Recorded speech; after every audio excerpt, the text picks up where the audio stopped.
नमस्कार। Vision IAS के news today के इस अंक में आप सभी का स्वागत है। इस अंक में हम आपके लिए लेकर आए हैं यूपीएससी परीक्षा की दृष्टि से महत्वपूर्ण कुछ अहम खबरें। इस अंक के साथ मैं हूँ दिव्या सिंह। आइए सबसे पहले बात करते हैं इस अंक की हेडलाइंस के बारे में। संयुक्त राष्ट्र जैव विविधता समझौते के तहत देशों ने वर्ष 2030 तक हासिल किए जाने वाले 4 गोल्स और 23 टारगेट्स को अपनाया। लोकसभा ने समुद्री जलदस्युता रोधी विधेयक 2019 पारित किया। कार्बन बाजार और उनका संचालन करने के लिए संसद में नया विधेयक पारित। केंद्र सरकार ने भारतीय बीमा विनियामक और विकास प्राधिकरण के 6 बीमा विनियमों को अधिसूचित किया। फिनटेक अभी भी डिजिटल लैंडिंग मानदंडों पर स्थिति स्पष्ट होने का इंतजार कर रही है। भारत ने चीन की गतिविधियों पर नजर रखने के लिए 1700 किलोमीटर का सीमांत राजमार्ग बनाने का निर्णय लिया। और आइए अब खबरों पर विस्तार से चर्चा करते हैं।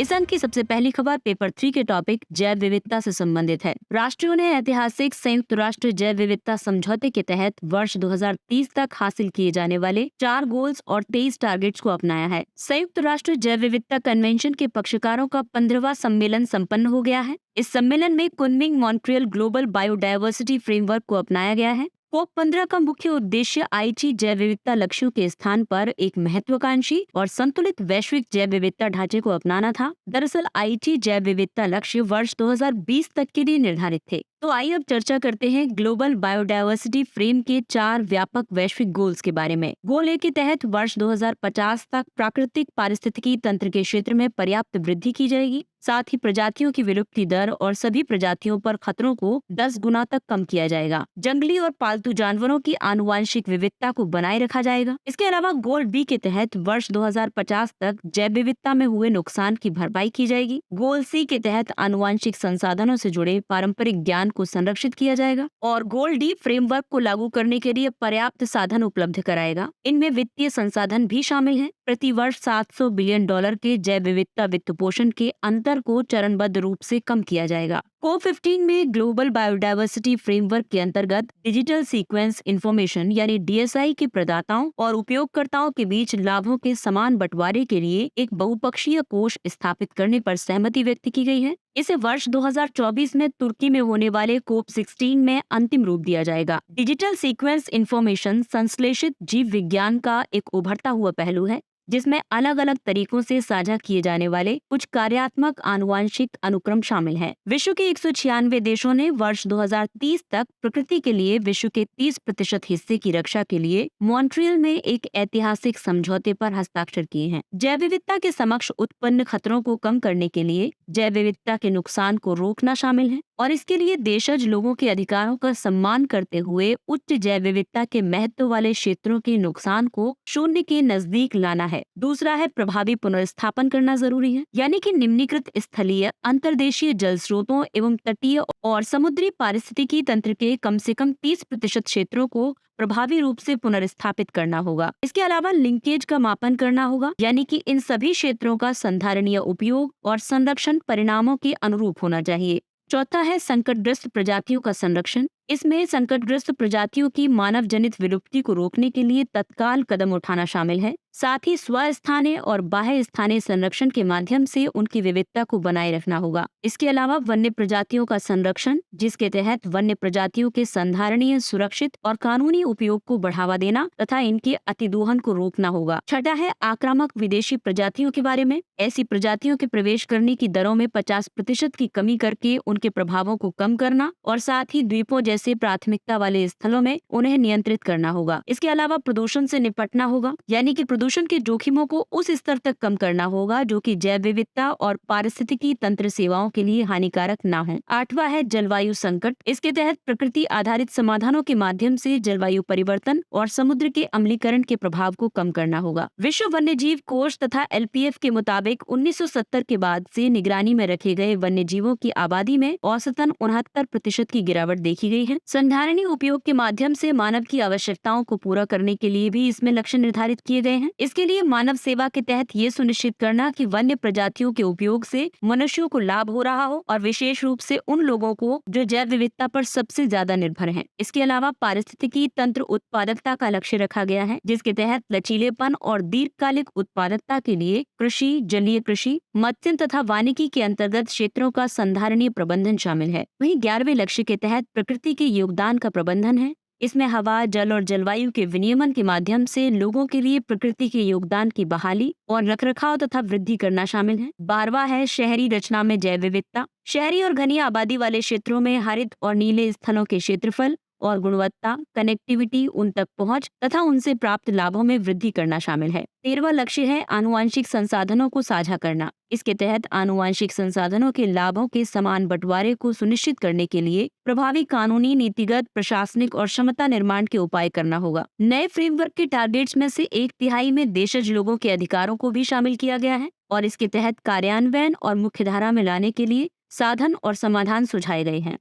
नीति निर्धारण के तहत सरकार के सभी स्तरों और अन्य क्षेत्रों में जैव विविधता और उसके मूल्यों का नीतियों के साथ एकीकरण होगा। व्यवसायों के समक्ष कानूनी जोखिम के बारे में अंतर्राष्ट्रीय कंपनियां जैव विविधता पर अपने जोखिम, निर्भरता और प्रभाव का नियमित आकलन करेंगी, और साथ ही विनियमों के अनुपालन पर रिपोर्ट तैयार करेंगी। साथ ही पर्यावरण के अनुकूल विकल्प तैयार करने के लिए लोगों को संधारणीय उपभोग विकल्प अपनाने के लिए प्रोत्साहित करना और उपभोग के वैश्विक फुटप्रिंट को कम करना शामिल है। वहीं जैव सुरक्षा उपायों के लिए जैव प्रौद्योगिकी के प्रबंधन के तहत सुरक्षा उपाय करना और इसके लाभों के वितरण के लिए कदम उठाना शामिल है। हानिकारक प्रोत्साहनों को समाप्त करने के लिए जैव विविधता के लिए हानिकारक प्रोत्साहनों की वर्ष 2025 तक पहचान करना और इन्हें समाप्त करना या सुधार करना शामिल है। साथ ही वर्ष 2030 तक इन आर्थिक प्रोत्साहनों में प्रतिवर्ष $500 बिलियन की कमी करनी होगी। 19वां लक्ष्य है जैव विविधता वित्त पोषण। इसके तहत वित्तीय संसाधन स्रोतों को बढ़ाना तथा वर्ष 2030 तक प्रतिवर्ष $200 बिलियन की राशि जुटानी होगी। तकनीकी सहयोग के तहत क्षमता निर्माण और विकास तथा प्रौद्योगिकी तक पहुंच और उसके हस्तांतरण को मजबूत करना होगा। 21वें लक्ष्य में ज्ञान को साझा करने पर बल दिया गया है। इसमें निर्णयकर्ताओं, पेशेवरों और जनता की सूचनाओं तक पहुँच हो, साथ ही देशज लोगों की सहमति से ही उनकी तकनीकों तक अन्य लोगों की पहुँच को सुनिश्चित करना होगा। 22वें लक्ष्य में समान प्रतिनिधित्व पर बल दिया गया है। इसमें निर्णय लेने में सभी समूहों का प्रतिनिधित्व सुनिश्चित करना होगा। और 23वां लक्ष्य जेंडर आधारित समीक्षा है। इसमें महिलाओं के प्रकृति संबंधी अधिकारों और प्राकृतिक संसाधनों तक उनकी पहुंच को मान्यता देकर एक लैंगिक रूप से उत्तरदायी दृष्टिकोण को अपनाना शामिल है। इस पूरे फ्रेमवर्क पर हस्ताक्षर करने वालों का लक्ष्य प्रतिवर्ष $200 बिलियन की राशि संरक्षण पहलों पर खर्च करना है। अगला टॉपिक विधायिका और पर्यावरण दोनों से संबंधित है। लोकसभा ने समुद्री जलदस्युता रोधी विधेयक 2019 पारित किया है। इस विधेयक का उद्देश्य संयुक्त राष्ट्र समुद्री कानून कन्वेंशन 1982 का पालन करना है। भारत ने वर्ष 1995 में इस कन्वेंशन की अभिपुष्टि की थी। ये विधेयक भारतीय अधिकारियों को अनन्य आर्थिक क्षेत्र से परे खुले समुद्र में जलदस्युता के खिलाफ कार्रवाई करने में सक्षम बनाता है। भारतीय समुद्री तट से समुद्र की ओर 200 नॉटिकल माइल तक भारत का EEZ यानी अनन्य आर्थिक क्षेत्र है। तो सबसे पहले आइए ये जानते हैं कि आखिरकार इस विधेयक की जरूरत क्यों है। वर्तमान में भारत में समुद्री जलदस्युता के लिए कोई समर्पित घरेलू कानून मौजूद नहीं है, और भारत का 90% से ज्यादा व्यापार समुद्री मार्गों से हो रहा है। और बीते दिनों में हिंद महासागर में जलदस्युता की घटनाएं लगातार बढ़ी हैं। इसके अलावा अदन की खाड़ी से नजदीकी भी चिंता का विषय है, क्योंकि ये क्षेत्र समुद्री डकैती के हॉटस्पॉट्स में से एक है। तो आइए अब आपको बताते हैं इस विधेयक के मुख्य प्रावधानों के बारे में। ये विधेयक जलदस्युता को परिभाषित करता है। जलदस्युता का मतलब है किसी निजी जहाज या एयरक्राफ्ट के चालक दल या यात्रियों द्वारा निजी उद्देश्य के लिए किसी जहाज, एयरक्राफ्ट, व्यक्ति या संपत्ति के खिलाफ हिंसा, बंधक बनाने या नष्ट करने की कोई भी गैर कानूनी कार्रवाई करना। ये अतिरिक्त प्रादेशिक अधिकार क्षेत्र प्रदान करता है। ये अनन्य आर्थिक क्षेत्र से आगे के समुद्र पर भी लागू होता है, यानी कि भारतीय समुद्री तट से समुद्र की 200 नॉटिकल माइल से आगे तक ये कानून लागू होगा। इस विधेयक के तहत दंड का भी प्रावधान किया गया है। जलदस्युता संबंधी अपराध करने पर आजीवन कारावास हो सकता है, मृत्यु दंड की सजा दी जा सकती है। अगर समुद्री डकैती में हत्या की कोशिश शामिल है या उसके कारण किसी की मृत्यु हो जाती है या फिर यदि कोई जलदस्युता करने की कोशिश करता है, उसमें मदद करता है, उसके लिए किसी को उकसाता है या उसके लिए कुछ खरीदता है या फिर किसी दूसरे जलदस्युता में भाग लेने के लिए निर्देश देता है, तो उसके लिए उसे 14 साल की सजा भुगतनी पड़ेगी और जुर्माना भरना पड़ेगा। विधेयक में प्रत्यर्पण योग्य अपराध के बारे में भी चर्चा की गई है। इसमें अभियुक्त को अभियोजन के लिए ऐसे किसी भी देश में स्थानांतरित किया जा सकता है जिसके साथ भारत ने प्रत्यर्पण संधि पर हस्ताक्षर किए हैं। इसके लिए विधेयक में जिस न्यायालय को निर्दिष्ट किया गया है, उसके तहत केंद्र सरकार संबंधित उच्च न्यायालयों के मुख्य न्यायाधीशों की सलाह से सत्र न्यायालयों को ऐसे मामलों की सुनवाई के लिए अधिसूचित कर सकती है। आपको ब्रीफ में समुद्री दायरे के बारे में बता देते हैं। इसमें सबसे पहले किसी भी देश की सीमा की बेस लाइन से 12 नॉटिकल माइल तक की दूरी को प्रादेशिक समुद्र के अंतर्गत लाया जाता है। इसके अलावा महाद्वीपीय मग्न तट की जो भूमि होती है, उसके 12 माइल की दूरी तक को सन्निहित क्षेत्र यानी कंटीजुअस जोन कहा जाता है। इसके बाद 200 नॉटिकल माइल तक की दूरी को अनन्य आर्थिक क्षेत्र कहा जाता है और उसके बाद जो समुद्र आता है वो गहरा समुद्र नीतल शुरू होता है और वो खुला समुद्र होता है, जहाँ पर किसी विशेष देश का अधिकार नहीं होता है और ये अंतर्राष्ट्रीय समुद्री कानून से संचालित होता है।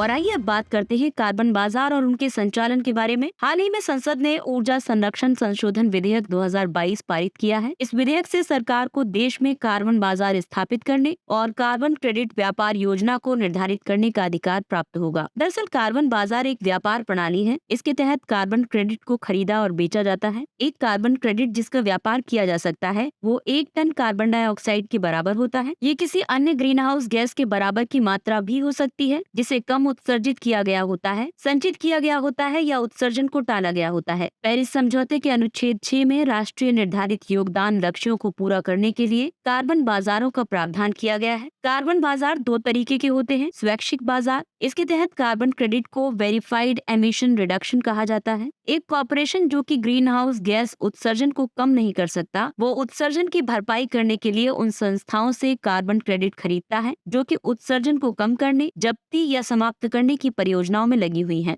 दूसरा है अनुपालन बाजार। ऐसे बाजारों को सरकारी स्तर पर नीतियां बनाकर स्थापित किया जाता है। ये बाजार ज्यादातर कैप एंड ट्रेड सिस्टम के सिद्धांत के तहत कार्य करते हैं, लेकिन इस विधेयक से कई चिंताएं भी जुड़ी हुई हैं, जैसे कि व्यापार तंत्र पर स्पष्टता की कमी है। अब इसमें कैप एंड ट्रेड योजनाओं के समान होगा या नहीं, इस पर स्थिति स्पष्ट नहीं है। इसके अलावा पहले से संचालित योजनाओं के तहत जारी प्रमाण पत्रों पर भी ये स्पष्टता नहीं है कि ये प्रमाण पत्र विनिमय करने योग्य या व्यापार करने योग्य है अथवा नहीं। अक्षय ऊर्जा प्रमाण पत्र इसका एक उदाहरण है। अगली खबर बीमा क्षेत्र से संबंधित है। केंद्र सरकार ने भारतीय बीमा विनियामक और विकास प्राधिकरण के 6 बीमा विनियमों को अधिसूचित किया है। सरकार ने देश में बीमा कवरेज को बढ़ाने के उद्देश्य से नए विनियमों को अधिसूचित किया है। भारत में बीमा कवरेज 6.3% की वैश्विक औसत की तुलना में केवल 4.2% ही है। इस विनियम की बात करें तो इसके तहत एक कॉर्पोरेट एजेंट अब 9 बीमाकर्ताओं के साथ और बीमा विपणन कंपनियां 6 बीमाकर्ताओं के साथ करार कर सकते हैं। रेगुलेटरी सैंडबॉक्स की परीक्षण अवधि को 6 महीने से बढ़ाकर अधिकतम 36 महीने कर दिया गया है। रेगुलेटरी सैंडबॉक्स एक ऐसा ढांचा है जो कंपनियों को उनके नवोन्मेषी उत्पादों और प्रौद्योगिकियों का परीक्षण करने के लिए एक परीक्षण अनुकूल परिवेश प्रदान करना है और अन्य प्रकार की पूंजी जुटाने के लिए इरडा से पूर्व मंजूरी की आवश्यकता समाप्त कर दी गई है। इनमें अधीनस्थ ऋण या फिर प्रेफरेंस शेयर शामिल हैं। अपॉइंटेड एक्चुअरी के अनुभव और योग्यता संबंधी आवश्यकताओं को लचीला बनाया गया है। अपॉइंटेड एक्चुअरी की मुख्य भूमिका भविष्य के नीतिगत लाभों का भुगतान करने के लिए आरक्षित रखी गई निधियों का नियमित तौर पर मूल्य आकलन करना है। शोधन क्षमता यानी सॉल्वेंसी की स्थिति का आकलन करने के लिए राज्य या केंद्र सरकार के बकाया प्रीमियम पर विचार करने की अवधि को 180 दिनों से बढ़ाकर 365 दिन कर दिया गया है। ईज ऑफ डूइंग बिजनेस को बढ़ावा देने के लिए किसी बीमा कंपनी की स्थापना करने की प्रक्रिया को आसान बनाया गया है। और आइए बात करते हैं अन्य संबंधित सुर्खियों के बारे में। सरकार ने बुनियादी ढांचा परियोजनाओं के लिए अब तक का पहला श्योरिटी बॉन्ड बीमा लॉन्च किया। श्योरिटी बॉन्ड बीमा अनुबंधकर्ता के लिए जोखिम हस्तांतरण का एक तरीका है। जब ठेकेदार अनुबंध दायित्वों को पूरा करने में विफल रहता है तो ये बॉन्ड अनुबंधकर्ता को होने वाले नुकसान से बचाता है।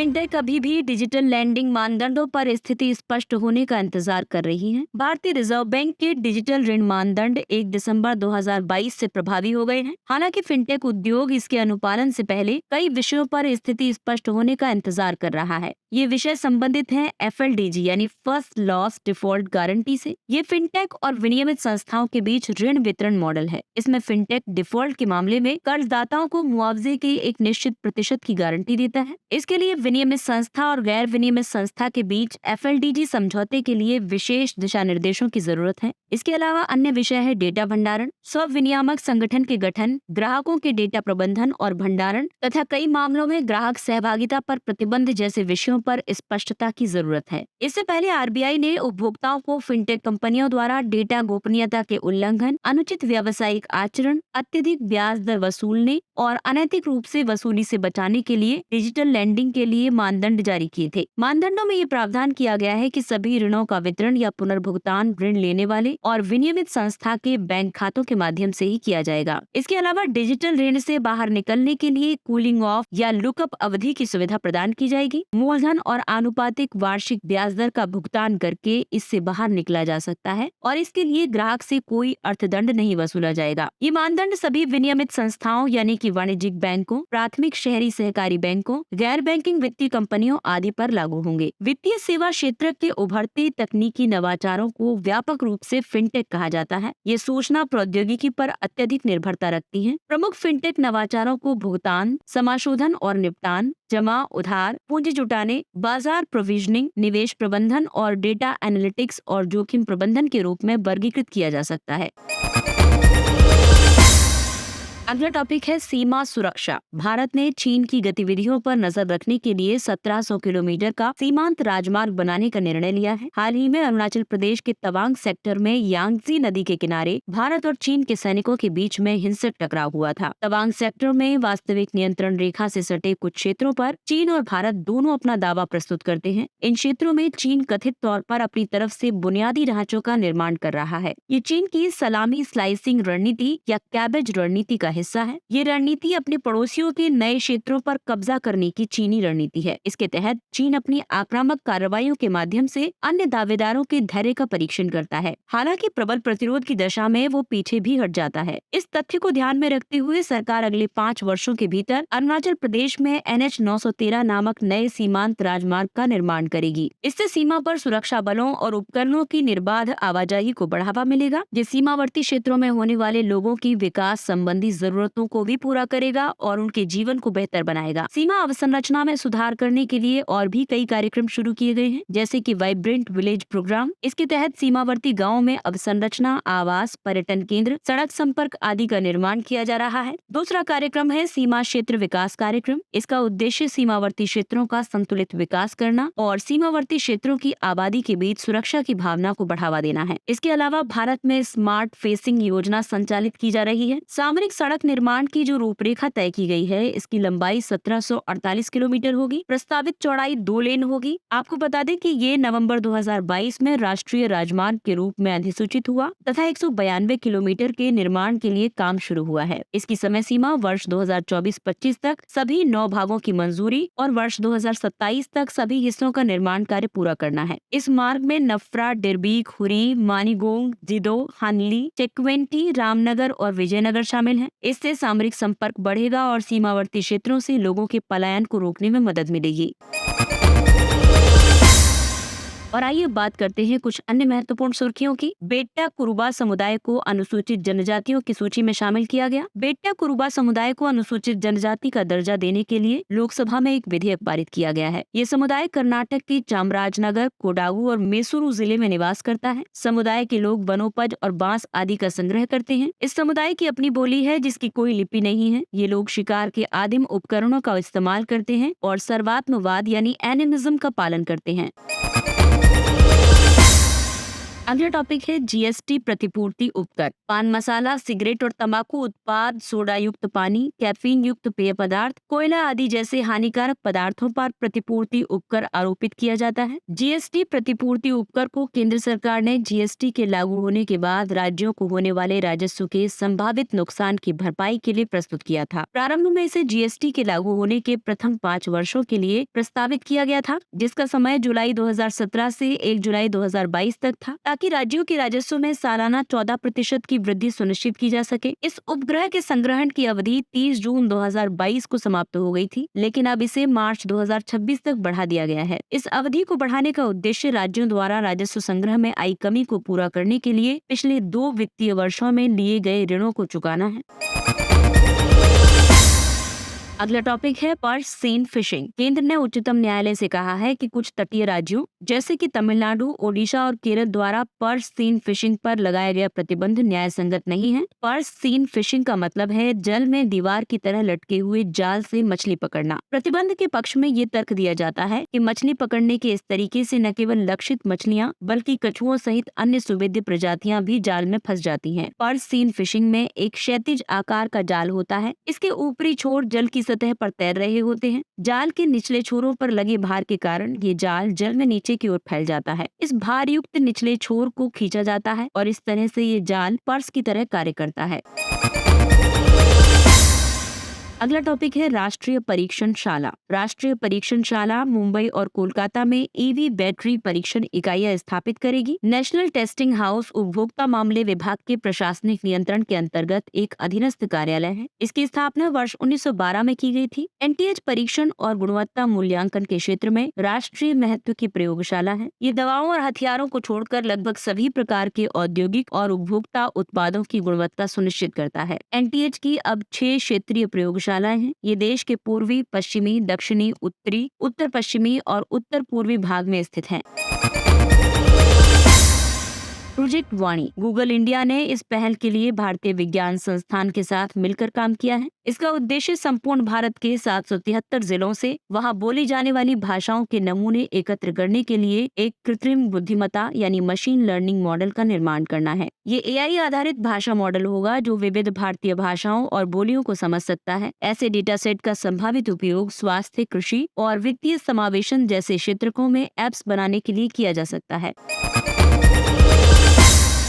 विज्ञान और इंजीनियरिंग अनुसंधान बोर्ड। भारतीय विज्ञान संस्थान बेंगलुरु के शोधकर्ताओं ने कीटाणुओं को नष्ट करने वाले एयर फिल्टर विकसित किए हैं। ये फिल्टर पॉलीफेनॉल्स और पॉलीकेटाइनिक पॉलीमर जैसे अवयवों का उपयोग करके 99.24% तक कीटाणुओं को नष्ट कर सकते हैं। इसे SERB और SERB टेक्नोलॉजी ट्रांसलेशन अवार्ड्स यानी सर्ब टेट्रा फंड्स ने वित्त पोषित किया है। सर्ब विज्ञान और इंजीनियरिंग अनुसंधान बोर्ड अधिनियम 2008 के तहत स्थापित एक सांविधिक निकाय है। ये कई कार्य करता है, जैसे कि विज्ञान और इंजीनियरिंग के उभरते क्षेत्रों में बुनियादी शोध को बढ़ावा देना, ऐसे शोध कार्यों में शामिल व्यक्तियों, शैक्षणिक संस्थानों, औद्योगिक संस्थानों और अन्य एजेंसियों को वित्तीय सहायता प्रदान करना। आपको बता दें कि सर्ब टेट्रा शैक्षणिक क्षेत्र में प्रौद्योगिकी के समावेश को उत्प्रेरित करने की एक योजना है। अगला टॉपिक है ओरण भूमि। राजस्थान के जैसलमेर के लोग ओरण भूमि को समुदाय द्वारा संरक्षित पवित्र स्थान घोषित करने की मांग कर रहे हैं। ये मांग वर्तमान में इसकी बंजर भूमि के दर्जे के विरोध में की जा रही है। ओरण पवित्र स्थल है जो जैव विविधता से समृद्ध होते हैं। इन स्थलों पर आमतौर पर एक जल निकाय भी पाया जाता है। ओरण ग्रेट इंडियन बस्टर्ड, मरुस्थलीय बिल्ली आदि के निवास स्थान है। ओरण ऐसे स्थल भी हैं जहाँ चरवाहे अपने पशुओं को चराने के लिए जाते हैं। ओरण स्थलों का उपयोग सामुदायिक सभाओं, त्योहारों और अन्य सामाजिक कार्यक्रमों के लिए भी किया जाता है। अगला टॉपिक है गोवा मुक्ति दिवस। ये वर्ष 1961 में पुर्तगाली औपनिवेशिक शक्तियों की पराजय और गोवा की मुक्ति की स्मृति में प्रतिवर्ष 19 दिसंबर को मनाया जाता है। ऑपरेशन विजय के तहत 18 और 19 दिसंबर 1961 को एक सैन्य अभियान की मदद से गोवा का भारत में विलय किया गया था और इसीलिए इस अभियान का नाम ऑपरेशन विजय रखा गया था।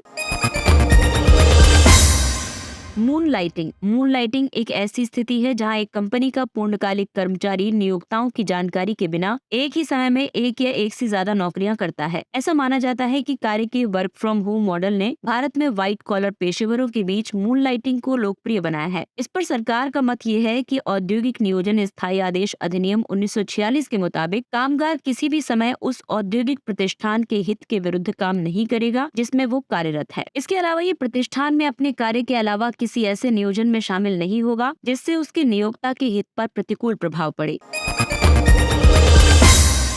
और आइए बात करते हैं सुर्खियों में रहे स्थलों के बारे में। रवांडा, जिसकी राजधानी किगाली है। लंदन के उच्च न्यायालय ने प्रवासियों को रवांडा भेजने की ब्रिटेन की योजना को वैध बताया है। रवांडा पूर्व मध्य अफ्रीका में भूमध्य रेखा के दक्षिण में स्थित एक भू आबद्ध गणराज्य है। इसके उत्तर में युगांडा, पूर्व में तंजानिया, दक्षिण में बुरुंडी और पश्चिम में कोंगो लोकतांत्रिक गणराज्य और किवू झील स्थित है। रवांडा में पर्वतों की श्रृंखला है जो उत्तर से दक्षिण दिशा की ओर फैली है। ये श्रृंखला कोंगो नील विभाजक का हिस्सा है। रवांडा की अधिकांश नदियां कोंगो नील विभाजक के पूर्वी भाग में प्रवाहित होती हैं। पूर्वी भाग में कागेरा प्रमुख नदी है। सबसे बड़ी झील किवू झील है और सर्वोच्च बिंदु माउंट कारिसिम्बी है। इसके साथ ही ये अंक समाप्त होता है। अगले अंक में फिर मुलाकात होगी कुछ अन्य महत्वपूर्ण खबरों के साथ। तब तक अपने लक्ष्य के लिए तत्पर रहिए और अगर आपको हमारा कंटेंट अच्छा लगता है तो इसे लाइक, सब्सक्राइब और शेयर जरूर करें। और अब हमें यानी विजन IAS की पूरी टीम को दीजिए इजाजत।